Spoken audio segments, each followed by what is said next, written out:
Terima kasih Anda masih bersama kami di Health on Top. Kak Intan, tadi kan Kak Intan sempat cerita kalau misalnya ketika tahu kalau divonis kanker limfoma stadium 4 dan emang reaksinya ternyata sudah siap, bahkan kakak sudah sempat riset nanti akan seperti ini, kemoterapi akan seperti ini, radiasi seperti ini dan segala macam rangkaian pengobatan. Nah, tapi pertama kali langkah yang dilakukan sama Kak Intan itu apa sih Kak? Setelah mungkin tahu nih divonis kamu kanker ya, kamu begini gitu.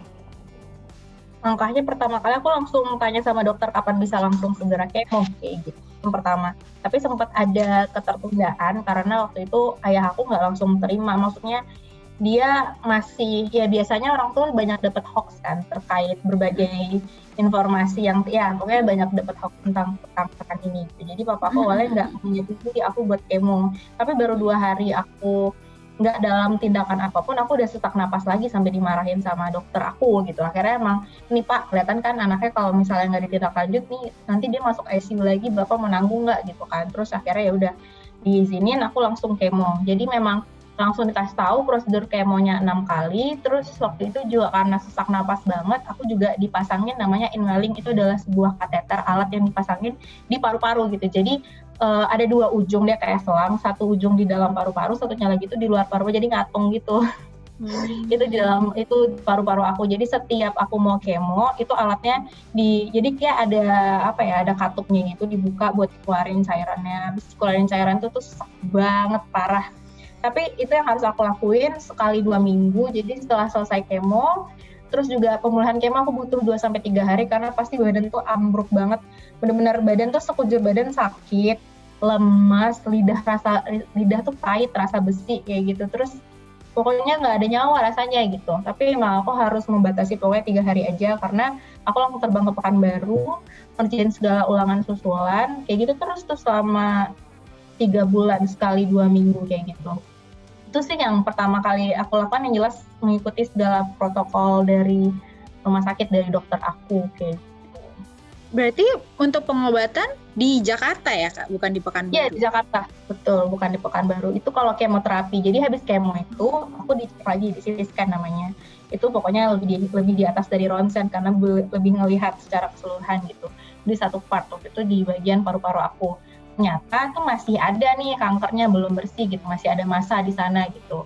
Ya udah kan, emang sempat kecewa sih, kirain tuh kanker sesederhana sekali kemo dalam target sekian langsung sembuh. Ternyata kanker itu kompleks ya gitu. Jadi aku dibilang harus tambah lagi radiasi 20 kali.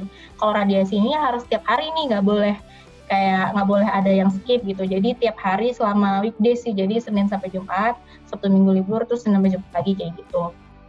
Nah karena aku sekolah dan nggak memungkinkan, ya udah aku tanya sama dokternya di Pekanbaru ada nggak sih? Ada di Pekanbaru, ada di rumah sakit RSUD-nya gitu. Terus ya udah akhirnya aku lanjut untuk radiasi aku di Pekanbaru. Jadi aku tetap sekolah, terus jam 12 itu kan jam istirahat ya.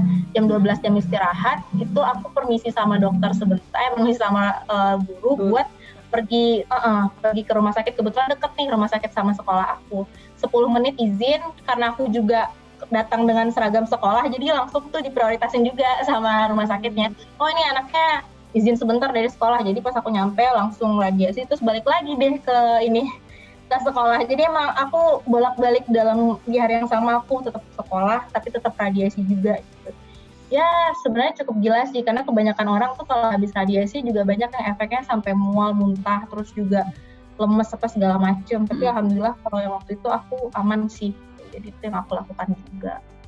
Wow, ternyata sangat membagi waktu antara tetap sekolah di tengah-tengah pengobatan-pengobatan yang ada, rangkaian pengobatan yang ada, mungkin sangat rumit juga ya pada saat itu, karena harus hari ini mungkin harus apa, besok harus radiasi, besoknya lagi harus apa, kayak gitu seperti itu. Dan juga mungkin kondisi-kondisi tubuh yang tadi efek-efek dari kemonya sendiri.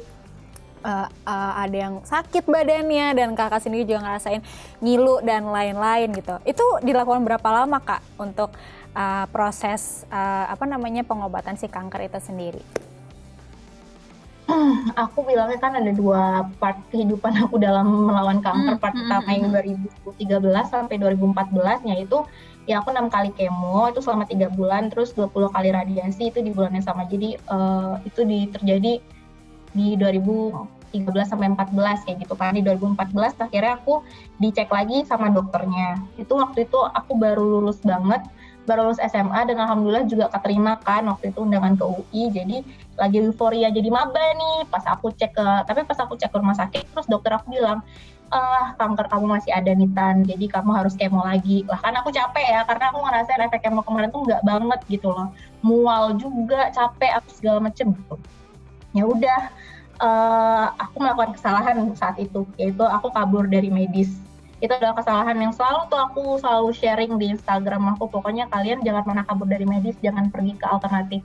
Karena aku yang udah ngelakuin itu tuh benar-benar menyesal. Karena waktu itu ya, kalau aku misalnya balik kemo lagi ya aku pasti nggak akan bisa kan ikutan ospek apa segala macem, kenalan sama teman-teman baru. Aku pengen banget ngerasain kayak orang-orang normal lainnya. Aku bilangnya gitu dulu waktu masih maba itu. Jadi aku kabur 2014-2015, aku hidup aku pakai segala alternatif tuh. Kalau orang nanya pernah pakai alternatif apa tuh banyak banget di berbagai daerah tuh aku udah coba, katanya minum ini, minum itu. Nah, iya benar-benar. Itu tuh udah aku lakuin kayak gitulah. Jadi tuh dan ya udah aku ngerasa waktu itu aku sehat-sehat aja, jadi aku tetap aktif juga di kampus, aku ikut BEM FISIP UI juga, jadi berbagai kepanitiaan sampai akhirnya di akhir 2015 mau masuk ke awal 2016 aku ngerasain kok punggung aku sakit ya. Terus habis itu kok jari-jari aku tuh tiba-tiba lemah, jadi sesimpel mau mencet tombol apapun tuh nggak ada tenaga gitu. Terus kok tiba-tiba di lengan kanan aku lengan kiri atas aku kok mati rasa ya gitu. Jadi akhirnya aku setelah 2 tahun menghilang, aku nge-ghosting dokter aku, tiba-tiba aku kembali ke dokter aku bilang dengan segala keluhan aku, tapi mungkin dokter aku lelah atau gimana ya sama aku karena bandelnya luar biasa. Jadi dia bilang, kamu ke teman aku aja deh gitu, dia ada di Rumah Sakit Premier Jatinegara nih gitu, sama dokter Jumhana, kata dokter aku nih namanya dokter Jana. Ya udah akhirnya aku pergi ke dokter temannya ini, dokter Jumhana namanya, terus emang dicek semua dari awal.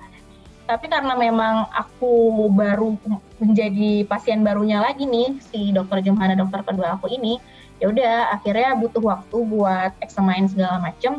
Singkat cerita di bulan Maret itu kok tiba-tiba aku mau presentasi, tapi kok tiba-tiba kaki aku mulai lemas kayak gitu. Terus badan aku makin sakit-sakit. Lalu aku masuk rumah sakit lagi, aku diopname, 5 hari diopname, tiba-tiba aku udah nggak bisa berdiri.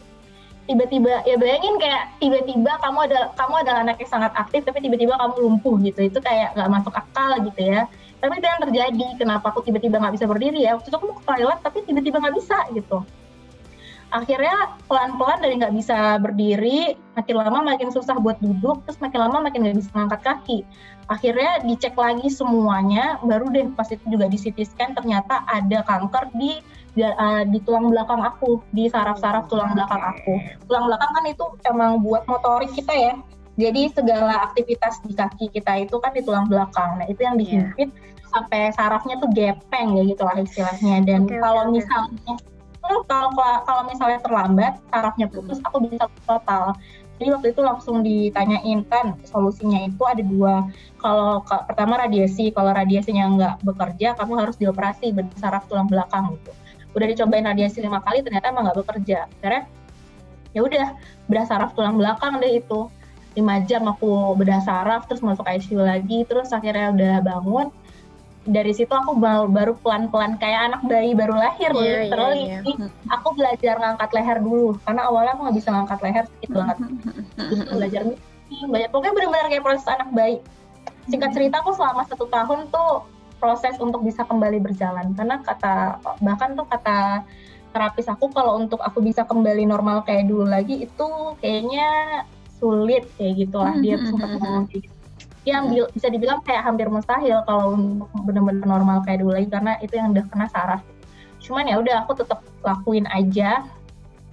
Aku kan waktu itu di semester 4 di 2016 akhirnya aku cuti karena memang aku udah nggak bisa bergerak gitu kan. Tapi di semester 5-nya aku memang masih pakai tongkat, belum bisa berjalan gitu.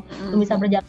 Tapi karena aku mikirnya ya orang-orang bisa nyuruh aku buat cuti aja lah gitu. Tapi aku mikirnya kan yang ada gangguan kan anggota gerak aku ya kaki gitu. Alhamdulillah otak aku masih berjalan gitu. Jadi otak aku masih bisa buat berpikir dan mengerjakan tugas segala kuliah. Jadi aku lanjut aja. Gitu. Banyak teman-teman dan juga pihak kampus yang sangat amat suportif sih. Jadi aku bersyukur banget. Wow, ternyata perjuangan pengobatan sampai akhirnya ternyata sempat kena kanker lagi karena sebetulnya resiko ya yang waktu itu diambil, mau milih antara aduh pengobatan atau mau ikut masuk atau ke Jakarta nih gitu, masuk kuliah, euforia masuk kuliah jadi maba ya pada saat itu, sampai akhirnya memilih untuk kita ke Jakarta, dan ya udah itu resikonya gitu, dan akhirnya bisa melewati segala macam. Itu pada saat itu di Jakarta pengobatannya seperti apa Kak? Apa memang dari Pekanbaru itu merekomendasikan dokter untuk Kak Intan dirawat di sana gitu, atau memang benar-benar pure alternatif dari orang-orang mungkin? Itu kan yang aku di Jakarta kan sejak 2013. Yang 2013 aku di ICU, aku akhirnya diterbangin dari rumah sakit Pekanbaru ke rumah sakit di Jakarta Persahabatan. Itu kan awalnya itu sama dokter Diana di Persahabatan. Itu sampai 2014. Tapi ternyata aku disuruh kemo lagi kan dengan dosis yang lebih tinggi.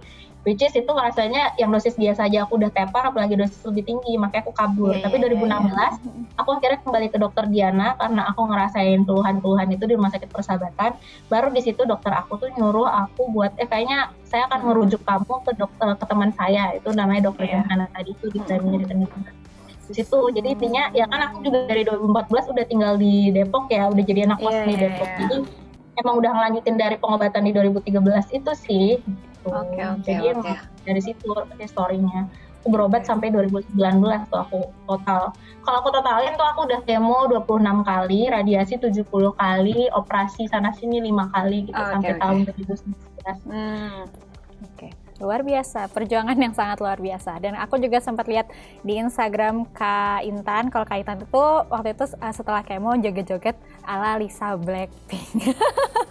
Viral loh Kak waktu itu. Nah, itu tuh bisa diceritain nggak Kak? Kok ya bisa. Katanya kan efek kemo kan aduh sakit apa segala macam, tapi Kakak bisa seaktif itu dance ala Blackpink. Seperti apa Kak ceritanya Kak? Itu aku bener-bener iseng banget sih waktu itu, nggak ada sama sekali pengen caper atau apapun gitu kan, soalnya ada aja suara-suara yang bilang caper lo apa segala macem gitu. Enggak gitu, aku tuh bener-bener anaknya living in the moment juga itu, karena dulunya aku sangat amat berpikir ya hidup untuk masa depan, tapi akhirnya ngapain sih gitu hidup untuk saat ini, jadi apapun yang terjadi saat ini dirayakan aja gitu. Dan aku tuh ngerasa banget kalau misalnya aku kemo dalam keadaan sedih itu efeknya jelek, tapi kalau misalnya aku kemo di bawah happy itu efek jeleknya itu bentar banget, jadi kayak 3 hari aku udah recovery gitu. Jadi aku selalu mencari hiburan yang aku lakukan di rumah sakit itu karena aku udah bertahun-tahun berada di lingkungan rumah sakit, aku udah nganggap rumah sakit tuh kayak taman bermain aku gitu. Jadi pada saat kegiatan seru yang aku lakukan hari itu, ini kan joget kowe dudu kan lagi hits ya. Jadi aku waktu itu awalnya ngajakin suster aku, sus ayo dong gitu, karena udah kayak teman sendiri, tapi susternya lagi sibuk kan. Ya udah deh, waktu itu aku sama teman aku yang waktu itu nemenin, ya udah sendiri aja Tan gitu kan, temen aku ya udah deh nggak apa-apa sendiri gitu. Intinya adalah aku pengen merayakan kehidupan, apapun yang kamu hadapi di hari ini kamu bisa kok have fun dengan apapun yang terjadi di detik ini. Sebenarnya itu semua pilihan, kontrol tuh tergantung di reaksi kamu terhadap segala tragedi yang terjadi gitu intinya.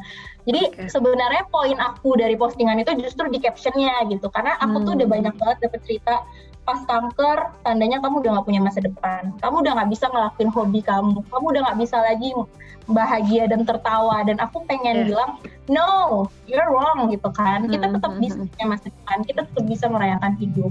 Jadi di situ aku jabar dan di caption dengan ya udah dengan postingan aku lagi joget dudu itu gitu. Terus aku malah sama Blackpink aja gitu kan. Kok viral? Aku takut banget waktu itu tiba-tiba viral, aku panik jujur. Oke, nanti kita akan bahas lagi seputar dance Blackpink karena nanti akan ngebahas salah satu artikel-artikel yang ada Kak Intan berbicara di situ. Jadi kita break dulu ya Kak ya. Jadi Smart Viewers, jangan kemana-mana, tetaplah bersama kami di Health on Top.